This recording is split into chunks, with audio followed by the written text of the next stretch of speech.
In this step-by-step tutorial, I will teach you how to add pages to your Shopify store, an important aspect to consider when organizing your online business for a seamless customer experience. Let's begin by understanding how to reach the section where new pages can be added on your Shopify store. To get started, you're going to have to access your Shopify admin portal. You can do this by simply logging into your Shopify account. Once you've logged in, you want to explore the left-hand side menu for an option called Online Store. Click on it. After selecting Online Store, you'll be directed to a new set of options, out of which you need to select Pages. Next, you'll see a green button labeled Add Page. This is the button that allows you to add a new page to your store. Go ahead and click on this Add Page button. Clicking it will load a new screen, preparing your store to accept a fresh page. Now comes the fun part: adding the content to your new page. Begin with defining what the page is about. You'll see a field labeled Title. What you enter here will appear in the Browser tab and search results, playing an important role in SEO.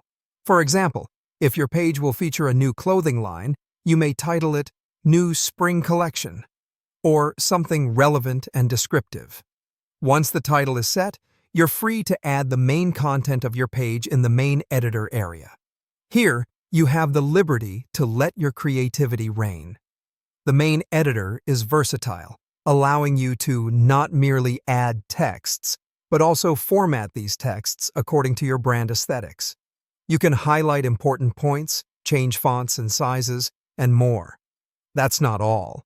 You can also add images that complement your text and even include videos for a more comprehensive understanding. Almost done now. After adding your content, look to the right of your screen and find the Visibility section.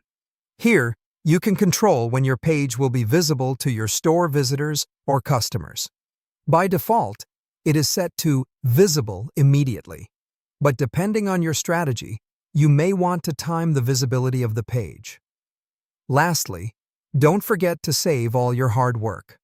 Find the Save button, usually located at the top or bottom of your screen, and click on it. Now, your new page is all set and ready to be viewed. Just like that, you've successfully added a page to your Shopify store. By mastering this skill, you can continuously expand and customize your e-commerce store to suit your evolving business needs.